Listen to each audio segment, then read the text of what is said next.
In the ancient depths of Norse mythology, where frost giant and god alike played their parts in a grand tapestry of fate, there existed a legendary figure known as Thrudgelmir.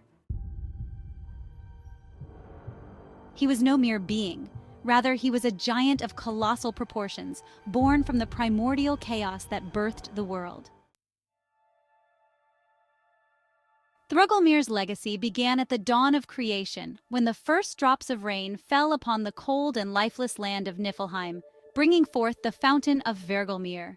This great well was the source of rivers that flowed through the realms, nourishing the land and feeding the souls of the creatures that would come to populate it. From Thrudgelmir sprang the icy rivers that descended to the void of Ginnungagap, where they mingled with the flames of Muspelheim, igniting the spark of creation. As the giants, the Jotun, roamed the frost-kissed mountains and valleys, Thrudgelmir was revered as their ancestor. He was known for his immense strength and wisdom, qualities that commanded respect even among the gods of Asgard. Many tales spoke of how he wandered the lands, often accompanied by his daughter, who would later become the mother of the gods, Surt. Together, they demonstrated the delicate balance between creation and destruction, a theme that echoed through the ages.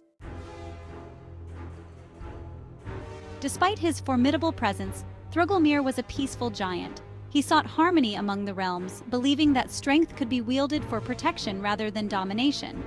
However, peace in the realms of gods and giants was always precarious, and the balance was often tested. On one fateful day, a devastating drought struck the lands, causing the rivers to dry up and the life within them to wither. The gods, in their celestial realm, feared the impending doom this brought to Midgard, the world of humans. They convened and deliberated, and it was decided that Thor, the thunder god, would seek out Thrudgelmir for his counsel.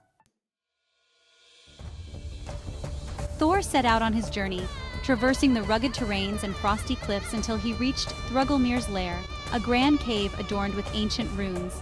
As he entered, he was greeted by the giant, towering above him, yet looking down with curiosity rather than hostility. "Thrudgelmir, great giant, we face a perilous time," Thor began, his voice echoing through the hollow cavern. "The rivers dry and the world grows weary.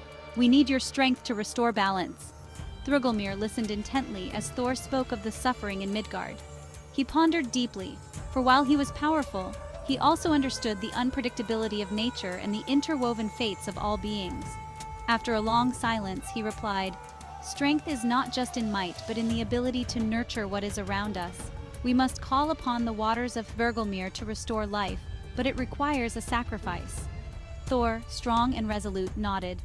He understood what the giant meant. To call forth the waters, they needed to awaken the ancient spirits that resided within the well. Together, he and Thrudgelmir performed a great ritual, chanting the verses from the olden texts that echoed through the ages. As they invoked the spirits, the ground trembled and a deep rumble resonated in the air. From Thrudgelmir rose a torrent of water, cascading forth like a mighty waterfall, a sight so magnificent it momentarily veiled the sky in mist. The rivers surged once more, flooding the barren lands and bringing life back to the creatures that dwelled within. It was a moment of triumph born of unity between giants and gods, a harmony that defied the chaos of creation. From that day forth, Thrudgelmir became more than an ancestor of giants. He was a symbol of peace and collaboration, reminding both gods and mortals that coexistence was the greatest strength of all. His story melded into the fabric of Norse mythology, passed down through generations, a tale of a giant whose heart was as vast as the mountains themselves and whose wisdom would echo through the ages.